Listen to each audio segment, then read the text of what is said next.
Hi friends, welcome back to my channel. ಯಾರ್ಯಾರು ನನ್ನ videos ನೋಡ್ತಾ ಇದ್ದೀರಾ ಅವರೆಲ್ಲ ಪ್ಲೀಸ್ ಸಬ್ಸ್ಕ್ರೈಬ್ ಮಾಡ್ಕೊಂಡು ನೋಡಿ, ಮತ್ತು ಲೈಕ್ ಮಾಡಿ, ಶೇರ್ ಮಾಡಿ, ಕಮೆಂಟ್ ಮಾಡಿ. ಈ ವ್ಲಾಗು ಶಾಪಿಂಗ್ ವ್ಲಾಗ್ ಆಗಿರುತ್ತೆ. ನಾನು ಮತ್ತು ನನ್ನ ಫ್ರೆಂಡ್ಸ್ ಎಲ್ಲ ಚಿಕ್ಕಪೇಟೆಗೆ ಶಾಪಿಂಗ್ ಅಂತ ಹೋಗಿದ್ವಿ. ವರಮಹಾಲಕ್ಷ್ಮಿ ಹಬ್ಬ ಹತ್ರ ಬರ್ತಾ ಇದೆಯಲ್ಲ, ಅದರಿಂದ ಶಾಪಿಂಗ್ ಇತ್ತು, ಅದಕ್ಕೆ ಅಂತ ಹೋದ್ವಿ. ಆದರೆ ನಾನು ಶಾಪಿಂಗ್ ಏನೂ ಮಾಡಿಲ್ಲ, ನನ್ನ ಫ್ರೆಂಡ್ಸ್ ಅಷ್ಟೇ ಮಾಡಿದ್ದು. ನಾನು ಅವ್ರ ಜೊತೆ ಹೋಗಿದ್ದೆ. ನಾನಿಲ್ಲಿ ರಾಜಾ ಮಾರ್ಕೆಟ್ಗೆ ಫಸ್ಟ್ ಹೋದ್ವಿ. ಅಲ್ಲಿ ಅವರು ಇದು ಜರ್ಮನ್ ಸಿಲ್ವರ್ ಸ್ವಲ್ಪ ಪರ್ಚೇಸ್ ಮಾಡಬೇಕಾಗಿತ್ತು, ಅದಕ್ಕೋಸ್ಕರ ಫಸ್ಟ್ ಅಲ್ಲೇ ಹೋದ್ವಿ. ಈ ಟೈಮಲ್ಲಿ ಹೋದರೆ ನಿಮಗೆ ಶಾಪ್ಸ್ ಎಲ್ಲ ಆರಾಮಾಗಿ ಫ್ರೀ ಆಗಿರುತ್ತೆ. ನೋಡಿ, ಆನೆ ನೋಡ್ತಾ ಇದ್ವಿ, 5000 ಹೇಳ್ತಾಯಿದ್ರು. ತುಂಬ ವೆಯ್ಟ್ ಇದೆ, ಮಾತ್ರ ಸಖತ್ತಾಗಿದೆ. ಈ ಟೈಮಲ್ಲಿ ನೀವು ಶಾಪಿಂಗ್ ಮಾಡಿದ್ರೆ ನಿಮಗೆ ಕಡಿಮೆನೂ ಇರುತ್ತೆ, ಬಾರ್ಗಿನೂ ಮಾಡ್ಬೋದು. ನಾವು ದೀಪ ಮತ್ತು ಈ ಬಾಳೆ ಗಿಡ ಇದೆ ನೋಡಿ, ಅದನ್ನು ತೊಗೊಂಡ್ವಿ. ಚೆನ್ನಾಗಿದೆ. ಇದು ಬೇರೆ ಟೈಮ್ಗೆ ಹೋದರೆ 7000 8000 ಹೇಳ್ತಾರೆ. ಅಂದರೆ ವರಮಹಾಲಕ್ಷ್ಮಿ ಆ ಟೈಮ್ ಹತ್ರದಲ್ಲಿ ಹೋದರೆ, ಆವಾಗ ನಿಮಗೆ ಇಲ್ಲೆಲ್ಲ ಈ ಥರ ಫ್ರೀಯಾಗಿರೋದೇ ಇಲ್ಲ. ತುಂಬ ರಶ್ ಇರುತ್ತೆ, ಕಾಲಿಡೋಕ್ಕೆ ಜಾಗ ಇರಲ್ಲ, ನಿಮಗೆ ತೊಗೊಳಕ್ಕೂ ಆಗಲ್ಲ. ಆವಾಗ ಅವರು ಎಷ್ಟು ಹೇಳ್ತಾರೆ ಅಷ್ಟು ಕೊಟ್ಟೆ ತೊಗೊಬೇಕು.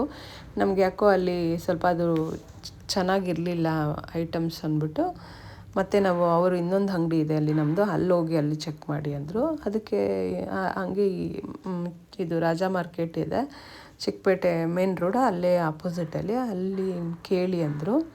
ನಾವೇನು ಮಾಡಿದ್ವಿ, ಅದಕ್ಕೆ ತಡಿ ಆ ಶಾಪಲ್ಲಿ ಏನಾದರೂ ಇದೆಯಾ ನೋಡೋಣ ಅಂತ ಅಲ್ಲಿ ಹೋದ್ವಿ. ಯಾಕೋ ನಮ್ಗೆ ಅಲ್ಲಿನೂ ಮತ್ತೆ ಇಷ್ಟ ಆಗಲಿಲ್ಲ, ಮತ್ತು ಇನ್ನೊಂದು ಶಾಪು ಚಿಕ್ಕದೊಂದು, ಇಲ್ಲಿ ಬಂದ್ವಿ. ಇಲ್ಲಿ ತುಂಬ ಚೆನ್ನಾಗಿತ್ತು. ಅಲ್ಲಿ 5000 6000 ಹೇಳಿದ್ದೆಲ್ಲ ಇಲ್ಲಿ 3000 ಇತ್ತು. ಚಿಕ್ಕದ ಅಂಗಡಿ. ಇಲ್ಲಿ ಆಲ್ರೆಡಿ ಒಂದು ಸಲ ನಾವು ಆನೆ ಮತ್ತು ದೀಪ ಎಲ್ಲ ತೊಗೊಂಡೋಗಿದ್ವಿ, ಚೆನ್ನಾಗಿತ್ತು. ಆದರೆ ಅಂಗಡಿ ಹೆಸರು ನನಗೇನು ಅಂತ ಗೊತ್ತಾಗಲಿಲ್ಲ.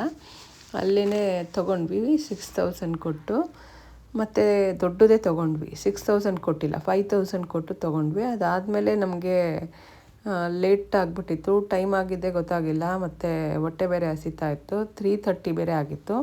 ಬೇರೆ ಯಾವ ಹೋಟೆಲ್ಲೂ ಹೋಗಲಿಲ್ಲ, ರಶ್ ಇತ್ತು ಅಂದ್ಬಿಟ್ಟು ಸುದರ್ಶನಲ್ಲೇ ಮೇಲ್ಗಡೆ ಹೋಟೆಲ್ ಇದೆಯಲ್ಲ, ಅಲ್ಲಿ ಫುಡ್ಡು ಚೆನ್ನಾಗಿರುತ್ತೆ, ಆರಾಮಾಗಿ ಕುತ್ಕೊಬೋದು ಅಂದ್ಬಿಟ್ಟು ಅಲ್ಲೇ ಹೋದ್ವಿ. ಅಲ್ಲಿ ನಾನು ನನ್ನ ಫ್ರೆಂಡ್ಸ್ ಎಲ್ಲ ಮಾತಾಡಿಕೊಂಡು ಅಲ್ಲಿಗೆ ಹೋದ್ವಿ. ಅಲ್ಲಿ ಹೋಗಿ ಅಲ್ಲೇ ಊಟ ಮಾಡ್ಕೊಂಬರೋಣ ಅಂದ್ಬಿಟ್ಟು, ಮತ್ತು ಅಲ್ಲಿ ಊಟ ಮಾಡಾದಮೇಲೆ ನಾವು ಇನ್ನೂ ಸ್ವಲ್ಪ ಶಾಪಿಂಗ್ ಇತ್ತು, ಆದರೆ ನಮಗೆ ಟೈಮ್ ಹೋಗಿದ್ದೇ ಗೊತ್ತಾಗಿಲ್ಲ. ನಾವು ಮನೆಯಿಂದ ಬಿಟ್ಟಿದ್ದು ಬೇಗ, ಆದರೆ ನಾವು ಚಿಕ್ಕಪೇಟೆಗೆ ಹೋದಾಗಲೇ 12:30 ಬೇರೆ ಆಗಿಬಿಟ್ಟಿತ್ತು. ಅದರಿಂದ ನಮಗೆ ಶಾಪಿಂಗ್ ಜಾಸ್ತಿ ಮಾಡೋಕ್ಕಾಗಲಿಲ್ಲ. ನೋಡಿ, ನಾವು ಊಟಕ್ಕೆ ಹೋಗೋಣ ಅಂತ ಊಟಕ್ಕೆ ಹೋಗ್ತಿದ್ವಿ. ಇಲ್ಲೂ ಸುದರ್ಶನಲ್ಲಿ ಡಿಸ್ಕೌಂಟ್ ಇದೆ. ಅದೆಲ್ಲ ಆದಮೇಲೆ ಮತ್ತೆ ಊಟ ಮುಗಿಸ್ಕೊಂಡು ನನ್ನ ಫ್ರೆಂಡು ಅವ್ರ ಮಗಳಿಗೆ ಲೆಹಂಗಾ ಹೊಲಿಸ್ಬೇಕು, ಅದೇ ಲಂಗ ದಾವಣಿ ಥರ ಅಂದ್ಬಿಟ್ಟು, ಅದಕ್ಕೆ ಶಾಪಿಂಗ್ ಮಾಡೋಣ ಅಂತ, ಮೆಟೀರಿಯಲ್ ತೊಗೊಳ್ಳೋಣ ಅಂತ ಅಲ್ಲಿ ಯಶ್ ಫ್ಯಾಷನ್ ಅಂತ ಇದೆ, ಅಲ್ಲಿಗೆ ಬಂದ್ವಿ. ನಾನು ಯಾವಾಗೂ ಅಲ್ಲೇ ತೊಗೊಳ್ಳೋದು, ಚೆನ್ನಾಗಿರುತ್ತೆ ಸೆಲೆಕ್ಷನ್ ಎಲ್ಲ, ಬಾರ್ಗಿನೂ ಮಾಡ್ಬೋದು. ಅದೆಲ್ಲ ಮುಗಿಸ್ಕೊಂಡಾದಮೇಲೆ ಮತ್ತು ನನ್ನ ಫ್ರೆಂಡು ಬ್ಲೌಸು ಸ್ಟಿಚ್ ಕೊಡಬೇಕು ವರ್ಕ್ ಮಾಡೋಕ್ಕೆ ಅಂತೇಳಿ, ಅದನ್ನು ಸಹ ಮುಗಿಸ್ಕೊಂಬಿಡೋಣ ಅಂಥೇಳಿ, ಇನ್ನೊಂದು ಸಲ ಹೋಗೋದಿರುತ್ತಲ್ಲ, ಅದಕ್ಕೆ ಇವಾಗ ಎಷ್ಟಾಗುತ್ತೆ ಅಷ್ಟು ಶಾಪ್ ಮಾಡಿಬಿಟ್ಟು ಹೋಗ್ಬಿಡೋಣ ಅಂಥೇಳಿ ಪ್ಲ್ಯಾನ್ ಮಾಡಿದ್ವಿ. ಆವಾಗೇ ನಾವು ಇದನ್ನು ಬ್ಲೌಸು ಸ್ಟಿಚಿಗೆ ಕೊಡೋಕೆ ಹೋಗಬೇಕಾದ್ರೆ 5 o'clock ಆಗಿಬಿಟ್ಟಿತ್ತು. ಮನೆಯಲ್ಲಿ ಬೇರೆ ಬೈತಾರೆ ಲೇಟ್ ಆದರೆ ಅಂದ್ಬಿಟ್ಟು ಬೇಗ ಇದೊಂದು ಮುಗಿಸ್ಕೊಳ್ಳೋಣ ಅಂತ ಮುಗಿಸ್ಕೊತಾ ಇದ್ವಿ.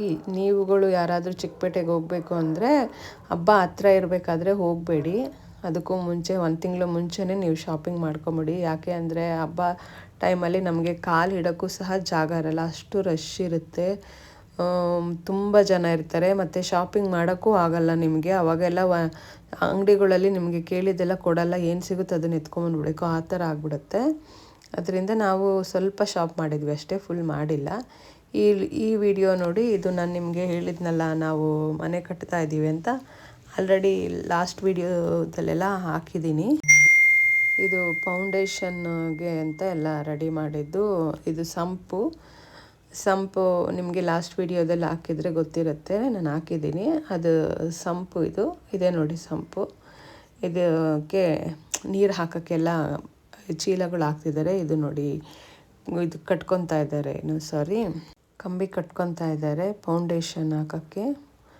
ಇದು ಆಲ್ರೆಡಿ ನಮ್ಮದು ಸೆಕೆಂಡ್ ಫ್ಲೋರ್ದು ಮೋಲ್ಡ್ ಆಗಿದೆ. ನಾನು ವೀಡಿಯೋಸ್ ಸ್ವಲ್ಪ ಲೇಟಾಗಿ ಆಗ್ತಾ ಇರೋದ್ರಿಂದ ಇದು ಹಳೆ ವೀಡಿಯೋಸು. ಇದು ನೋಡಿ ಲಿಫ್ಟು. ಆ ಲಿಫ್ಟದನ್ನೆಲೆ ನೀರು ಸ್ಟೋರ್ ಮಾಡಿಟ್ಟಿದ್ದಾರೆ. ಮತ್ತು ನಾವು ಬೋರು ಸಹ ಹಾಕ್ಸಿದ್ದೀವಿ. ನಿಮ್ಗೆ ಗೊತ್ತಿದೆ ಅನಿಸುತ್ತೆ, ನಾನು ಲಾಸ್ಟ್ ವೀಡಿಯೋದಲ್ಲಿ ಹೇಳಿದ್ದೀನಿ. ಇದು ನೋಡಿ ಮೋಲ್ಡ್ ಎಲ್ಲ ಹಾಕಿ ಫೌಂಡೇಶನ್ ಎಲ್ಲ ಹಾಕಿ ಅದು ಸ್ವಲ್ಪ ದಿನ ಅದಕ್ಕೆ ನೀರು ಹಾಕಬೇಕು, ಚೆನ್ನಾಗಿ ಡ್ರೈ ಆಗಬೇಕು, ನೀರು ಕುಡಿಬೇಕು ಅಂತ ಸ್ವಲ್ಪ ಒಂದು 10-15 ಡೇಸ್ ಬಿಡ್ತಾರೆ. ಅದ್ರ ಜೊತೆಗೆ ಬೇರೆ ಕೆಲಸನೂ ಮಾಡ್ಕೊತಾರೆ. ಮೇಲೆ ನೋಡಿ ಇದೆಲ್ಲ ಕಂಬಿ ಕಟ್ಕೊತಾ ಇದ್ದಾರೆ. ಬಾಕ್ಸ್ ಎಲ್ಲ ರೆಡಿ ಮಾಡಿಕೊಂಡು ಅದಕ್ಕೂ ಸಹ ಈ ಥರ ಚೀಲ ಎಲ್ಲ ಹಾಕಿ ನೀರೆಲ್ಲ ಹಾಕ್ತಿದ್ದಾರೆ. ಆವಾಗ ಇದು ನೋಡಿ ಸೆಕ್ಯೂರಿಟಿಗೆ ಅಂತ ರೂಮು, ಮತ್ತು ಅದು ಲಿಫ್ಟು. ನಿಮ್ಗೆ ಈ ವಿಡಿಯೋ ಇಷ್ಟ ಆಗಿದರೆ ಲೈಕ್ ಮಾಡಿ. Thank you.